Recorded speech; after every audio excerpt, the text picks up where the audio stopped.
भंडारा जिल्ह्यात वन विभागातील काही अधिकारी आणि ठेकेदारांच्या संगनमतातून अवैध वृक्षतोड झाल्याचा गंभीर प्रकार समोर आलाय। माहिती अधिकारातून उघड झालेल्या माहितीनुसार परवानगीशिवाय ठेकेदारी करून शेतकऱ्यांच्या नावावर बनावट नोंदी तयार करून मोठ्या प्रमाणात वृक्षतोड करण्यात आल्याचा आरोप करण्यात आलाय। शेतकऱ्यांच्या सातबारा आणि खसऱ्यावर प्रत्यक्षात नसलेल्या साग, आंबा, बोर, जांभूळ, मोह, बेहळा आणि लिंब यांसारख्या विविध झाडांची नोंद वाढवून दाखवण्यात आली। त्यानंतर शेतकऱ्यांना अल्प मोबदल्यात जमीन घेऊन त्या कागदपत्रांच्या आधारे वृक्षतोड परवाने मिळवल्याचेही समोर आले। यानंतर वन विभागाच्या काही अधिकाऱ्यांच्या मदतीने मोठ्या प्रमाणात झाडांची अवैध कटाई करून त्यांची विक्री केल्याचा आरोप करण्यात आलाय। या संपूर्ण प्रक्रियेत ठेकेदारांनी अल्पावधीतच मोठा आर्थिक फायदा कमावल्याचेही बोललं जातंय। या प्रकारामुळे परिसरात संताप व्यक्त होतोय। संपूर्ण प्रकरणाची वरिष्ठ पातळीवर सखोल चौकशी करून दोषींवर कठोर कारवाई करावी अशी मागणी जोर धरू लागली आहे। परभणी इथं काँग्रेसच्या वतीने महिला आरक्षणाबाबत भूमिका स्पष्ट करण्यासाठी आयोजित पत्रकार परिषदेत नांदेडचे खासदार रवींद्र चव्हाण यांनी केंद्र सरकार आणि भारतीय जनता पक्षावर गंभीर आरोप केलेत। महिला आरक्षण विधेयकाच्या आडून परिसीमन विधेयक मंजूर करण्याचा भाजपचा प्रयत्न होता, मात्र तो विरोधकांनी हाणून पाडल्याचा दावा त्यांनी केलाय। काँग्रेस पक्षाची महिला आरक्षणाबाबत नेहमीच सकारात्मक भूमिका राहिली। पक्षाचा त्याला कोणताही विरोध नसल्याचं त्यांनी स्पष्ट केलंय। भाजपकडून काँग्रेस विरोधात गैरसमज पसरवण्याचा प्रयत्न केला जात असल्याचा आरोप देखील त्यांनी केलाय। महिला सक्षमीकरणासाठी काँग्रेसने नेहमीच ठोस भूमिका घेतली आणि भविष्यातही ही भूमिका कायम राहील असं त्यांनी सांगितलंय। रेटवडी येथील जरेवाडी परिसरात कांदा काढणीचा हंगाम मोठ्या जोमात सुरू झालाय। शिवारात सर्वत्र काढणीची लगबग दिसते आणि असं असलं तरी बाजारभावात झालेल्या घसरणीमुळे शेतकरी आर्थिक अडचणीत सापडलेत। खतं, बियाणं आणि मजुरीचा वाढता खर्च तसंच हवामानातील बदलामुळे पिकावर झालेला परिणाम यामुळे कांद्याचा उत्पादन खर्च मोठ्या प्रमाणात वाढलाय। मात्र बाजारात मिळणारा भाव अत्यंत कमी असल्याने शेतकऱ्यांना मोठा फटका बसतोय। खेड तालुका परिसरातील शेतकऱ्यांनी शासनाकडे कांद्याला योग्य हमीभाव देण्याची मागणी केली। उत्पादन खर्चही निघत नसल्याने शेतकरी वर्गात तीव्र नाराजी व्यक्त केली जाते। कष्ट करूनही योग्य दाम मिळत नाही अशी व्यथा शेतकऱ्यांनी मांडली आणि शासनाने तातडीने लक्ष देण्याची मागणी त्यांनी केली आहे। परभणी जिल्ह्यातील महाराष्ट्र राज्य वक्फ बोर्ड कार्यालयाची अवस्था अत्यंत जीर्ण झाल्याने अधिकारी आणि कर्मचाऱ्यांना अडचणींचा सामना करावा लागतोय। रेल्वे स्टेशन समोर असलेले हे कार्यालय निजामकालीन असल्याने इमारत जीर्ण अवस्थेत आहे। त्यामुळे सार्वजनिक बांधकाम विभागाकडून 2 वर्षांपूर्वी नवीन कार्यालय इमारत बांधण्यात आली होती, मात्र अद्याप ती इमारत वक्फ बोर्डाकडे हस्तांतरित न झाल्याने नवीन कार्यालयाचा वापर सुरू होऊ शकलेला नाही। दरम्यान जिल्ह्यात मुस्लिम समाजाच्या सुमारे 1100 धार्मिक संस्थांच्या नावावर असलेल्या जमिनी आणि मालमत्तांचं व्यवस्थापन या कार्यालयामार्फत केलं जातं। यामधून भाडे तत्वावर मिळणाऱ्या मालमत्तांमधून कोट्यवधी रुपयांचं उत्पन्न वक्फ बोर्डाला मिळतं। मात्र मूलभूत सुविधांअभावी कर्मचारी जुन्याच इमारतीत काम करतायत। लवकरात लवकर नवीन कार्यालय हस्तांतरित करून सुविधा उपलब्ध करून द्याव्यात अशी मागणी आता होते। परभणी जिल्ह्यातील 1100च्या वर धार्मिक संस्थान व 2 ते 2.5 एकरच्या वर जमीन असलेल्या वक्फ बोर्डाच्या हे कार्यालय आहे।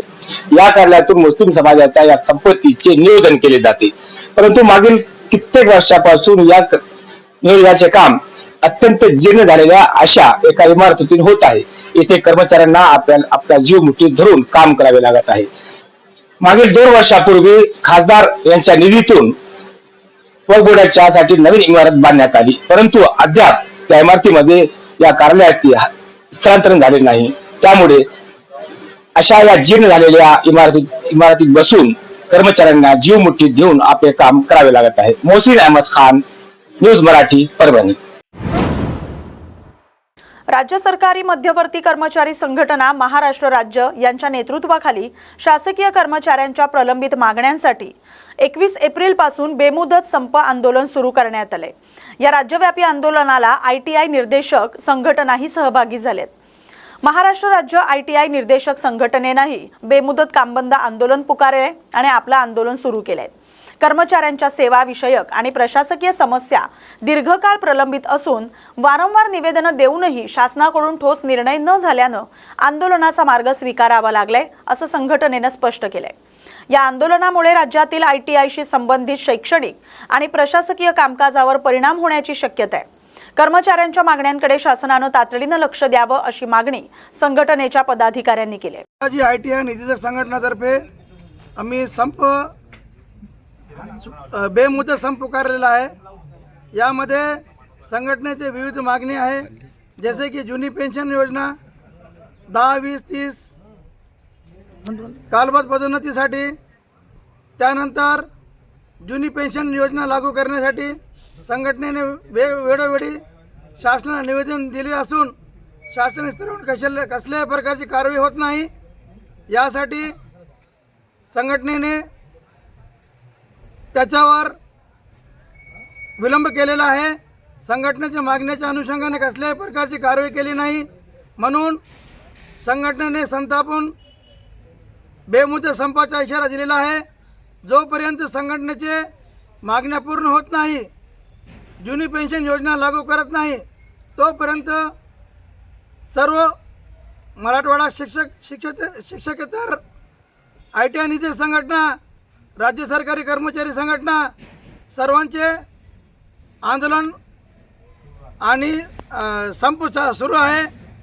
कृपया शासनाला मी विनंती करतो की संघटनेच्या मागण्याच्या अनुषंगाने पूर्ण मागण्या मंजूर करून शासन निर्णय, शासन परिपत्रक संघटनेला देण्यात यावे। जोपर्यंत संघटनेच्या मागण्या पूर्ण होत नाही, तोपर्यंत संप चालू राहणार आहे। आमचे जे संघटनेचे जे पदाधिकारी आहे, वरिष्ठ पदाधिकारी, त्यांनी आम्हाला परिपत्रक पाठवले आहे की शासन स्तरावरून कसल्याही प्रकारची सरकार कारवाई करत नाही, दुर्लक्षपणा करत आहे। म्हणून संघटनेने आम्हाला परिपत्रकद्वारे कळविले की पूर्ण महाराष्ट्रामध्ये सरकारी कर्मचारी संघटना, ITI निधी संघटना, राज्य सरकारी चतुश्रेणी कर्मचारी संघटना, महासंघ सर्वांच्या बेमुदत संप राहणार आहे। दिनांक 21 एप्रिल 2026 पासून बेमुदत संपचा इशारा त्यांनी जाहीर केलेला आहे।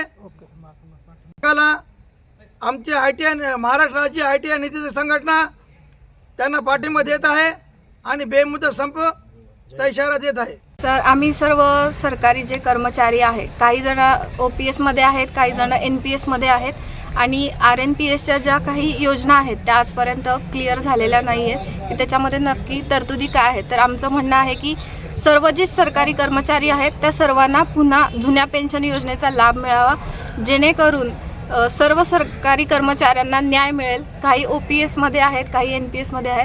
हा दुजाभाव सरकारने टाळावा आणि आमच्या ज्या 18 मागण्या आहेत त्या लवकरात लवकर सरकार कशा पूर्ण करू शकते ह्याच्यावरती योजना आखाव्यात। नेमकं आज 21 एप्रिल पासून आम्ही हा संप करतोय। हा बेमुदत राहील। जोपर्यंत सरकार आमच्या मागण्यांवरती लक्ष देत नाही तोपर्यंत आम्ही सर्व कर्मचारी या संपावरती।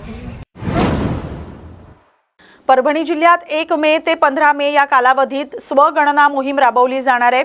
नागरिकांनी उत्स्फूर्तपणे सहभाग घ्यावा असं आवाहन जिल्हाधिकारी संजय सिंह चव्हाण यांनी केलंय।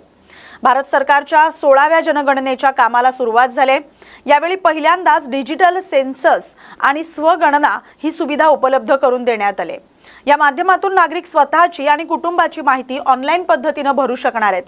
शहरी तसंच ग्रामीण भागातील नागरिकांनी, विशेषतः तरुण आणि शिक्षित वर्गानं पुढाकार घेऊन या मोहिमेत सक्रिय सहभाग घ्यावा असं आवाहन जिल्हाधिकाऱ्यांनी केलंय। यावेळी निवासी उपजिल्हाधिकारी अनुदा ढालकरी उपस्थित होत्या। सेलू तालुक्यातील हिंदू हृदय सम्राट बाळासाहेब ठाकरे समृद्धी महामार्ग आणि जालना नांदेड द्रुतगती महामार्गाच्या भूसंपादन प्रक्रियेत कलम 19B अंतर्गत दिलेल्या संमतीबाबत भूधारकांना दिलेल्या नोटिसीला 1 दिवसाची मुदतवाढ देण्यात आली। उपविभागीय अधिकारी कार्यालयामार्फत 10 एप्रिल रोजी 50 भूधारक नोटीस बजावण्यात आली होती। त्यानुसार 21 एप्रिल पर्यंत जमीन ताबा न दिल्यास कारवाईचा इशारा देण्यात आला होता। मात्र ही मुदत वाढवून 22 एप्रिल पर्यंत करण्यात आली होती। उपविभागीय दंडाधिकारी शैलेश लाहोटी यांनी दिलेल्या माहितीनुसार निर्धारित वेळेत ताबा न दिल्यास नियमानुसार पुढील कायदेशीर कारवाई केली जाणार आहे। दरम्यान या प्रकरणात मुंबई उच्च न्यायालय खंडपीठ औरंगाबाद निर्णय 2026 अंतर्गत भूसंपादन प्रक्रियेबाबत स्पष्ट निर्देश देण्यात आले। राज्यातील कापूस उत्पादक शेतकरी सध्या उत्पादन घट, वाढता खर्च आणि बाजारातील अनिश्चिततेमुळे मोठ्या संकटात सापडलेत. या पार्श्वभूमीवर परभणीच्या वसंतराव नाईक मराठवाडा कृषी विद्यापीठानं विकसित केलेलं कमी खर्चातील नॉन हायब्रिड बीटी कापूस सरळ वाण शेतकऱ्यांना तातडीनं उपलब्ध करून द्यावेत अशी मागणी किसान सभेनं केली.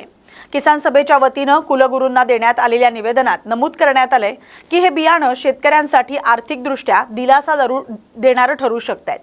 वाढत्या निविष्ठा खर्चाच्या पार्श्वभूमीवर हे वाण शेतकऱ्यांसाठी जीवनरेखा ठरू शकतात असंही संघटनेनं स्पष्ट केलंय. कापूस उत्पादनात सातत्यानं होत असलेली घट आणि उत्पादन खर्चातील वाढ यामुळे शेतकरी आधीच अडचणीत सापडलेत. त्यामुळे कोणताही विलंब न करता हे सरळ वाण तातडीनं बाजारात आणावेत अशी ठाम मागणी किसान सभेनं केली आहे. CRY1AC आणि CYR1AB हे दोन प्रथिनाच्या कमतरतेमुळे बीटी कॉटन हे निरस्त झाले असून सेंद्रिय बोळअळीला या ठिकाणी प्रतिकार करत नाहीये. त्याचबरोबर या कपाशीच्या बीटी बियाणामध्ये रोगशोषक कळीचा मोठ्या प्रमाणावर प्रादुर्भाव होत असून यामुळे देशातील कापूस उत्पादन शेतकरी हा देशोधडीला लागलेला आहे. अशा परिस्थितीमध्ये परभणीचे कृषी विद्यापीठ असेल किंवा पंजाबचं कृषी विद्यापीठ असेल, या सर्व विद्यापीठांनी सरळ वाण या ठिकाणी विकसित केलेले आहेत. पण हे सरळ वाण या ठिकाणी दाबून ठेवण्याचं काम सरकारनं केलेलं आहे.